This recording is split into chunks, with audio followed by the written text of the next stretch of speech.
Hi, Dr. Scialabba. How you doing? I'm doing great. Thank you so much for being here. We're here at our headquarters in Boston, and you have taken the time to come sit down with us and share a little bit about, what is happening in dentistry, your objectives for the year. We are here to just chat a little bit about the AI Leadership Council. We're so grateful that you're going to be a part of it with us this year and hopefully moving forward.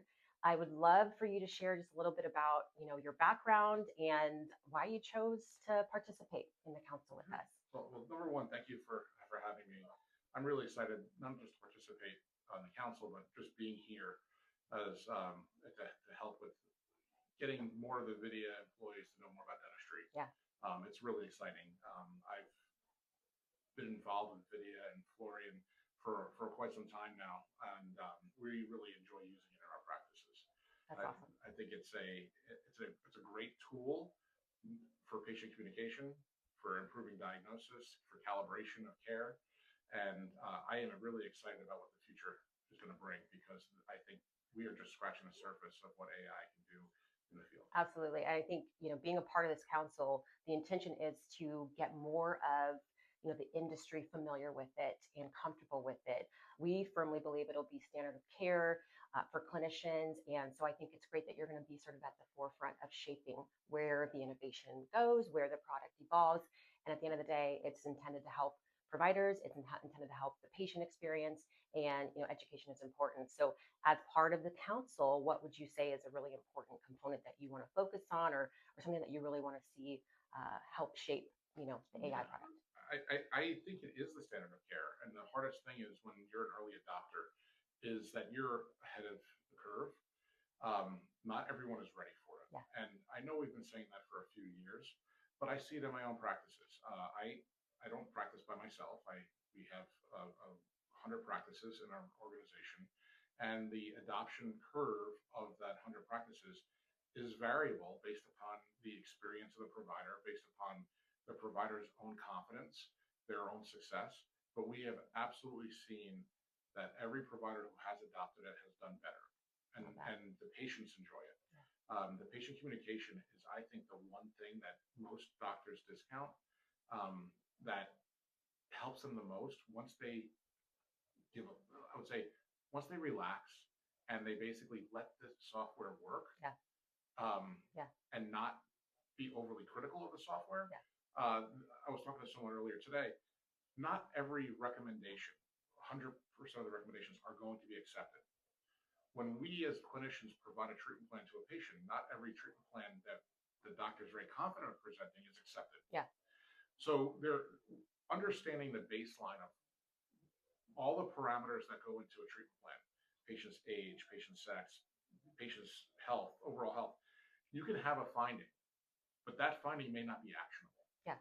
Understanding what percentage of the actual diagnosis is really actionable will set that, I would say, parameter baseline to have people understand of what the AI is presenting as a potential treatment to what we are, each clinician, presenting with their own bias. Yeah, I mean, at the end of the day, clinical autonomy, that's important. Every dentist or hygienist maintains that autonomy. They decide the proper treatment recommendation. Absolutely. So you're wanting to showcase to the masses, what the AI is intended to do and not intended to do. It's not intended to replace their judgment. It's there to support, to save time, and to really help elevate the experience. 100%. I also think it eliminates bias. I've talked about this in the past, where unfortunately doctors walk into a room and they start to look at x-rays, they do the exam on a patient, and they make a biased decision of what treatment that they think the patient may want or may accept.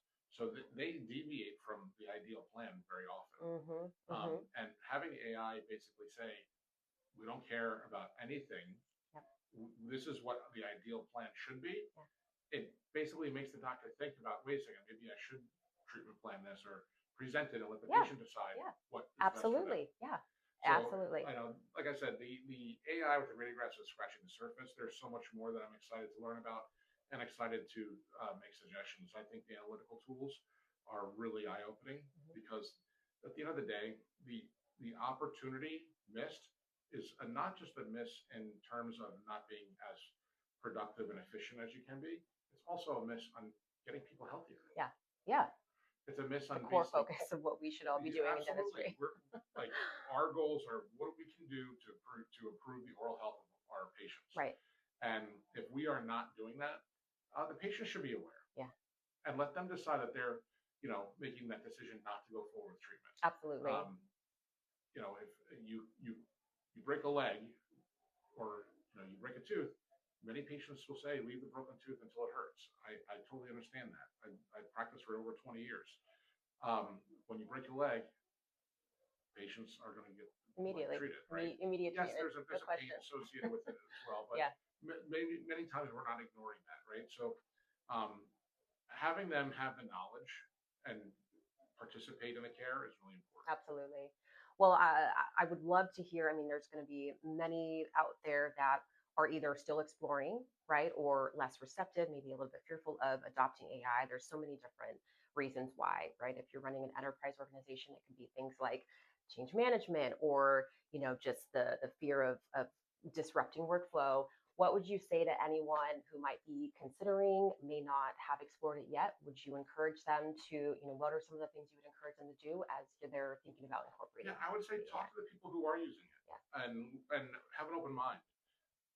We've been using it for a while, and I would say that the biggest opportunities that I've learned from is asking the questions of how do you use it, why do you use it, how do you use it differently than somebody else, and getting people to talk to each other, because I'm looking forward to on the council learning from others that are using it and implementing it differently than we are, and maybe there's things that we can learn from them to implement it better in our Absolutely. Yeah. organization. Several years you've been using it, but it changes so frequently. The thing is, we've been using it for several years, but having 100 practices, we have over 250 doctors. Yes. Every doctor is going to use it differently. Sure. Even though you give them the training, you give them Sure. the tools, you tell them what is the best path, someone's going to find a better way to use it than someone else. Yeah. And just because it's different doesn't mean that it's better or worse. But by watching people and learning from others, you basically can form what works best for you. Absolutely. And even with every different provider's philosophy, it still adds a layer of calibration and consistency amongst your organization. They still have the flexibility to think the way they need to just, diagnose the way they want to, but it still offers that sort of subjective support. The calibration is really important, because when you have multiple doctors in a practice, you want to have the patient get the same experience. Yep. And if a patient comes in as an exam and they get told there's nothing wrong, or they get told that there's a problem, and 6 months later, they might not have acted on that care. They see a different doctor, that doctor says it's not there. Well, the AI isn't lying. The AI has no skin in the game other than basically saying that it's something to look at here. Absolutely. And if it was there 6 months ago, it's going to be there today, unless you're using Curadot and incipient lesions. But for the most part, you can have this conversation and you can look back at the old x-rays. Like, we've all missed things. I've said it myself, like, doctors get busy during the day. They have multiple hygiene exams to do. They have emergency exam. They have their own patients in their schedule. Yep. We don't intend or want to miss things. We want to believe that our eyes were trained, that we do everything to our best ability. Yep. But I can honestly say that I myself have missed a cavity, missed a periapital lesion. Sure. Having Videa as a tool helps eliminate that, because while you can't make the AI doesn't make the decision on the treatment, the doctor has to. It brings your eyes attention to an area and you say, what do I have to do here? Absolutely. And then you scan through the whole x-rays, you toggle it on and off, you basically make the decision yourself. But if without it, it does make the day go with a little bit more uncertainty. Sure. We talked about it being the standard of care.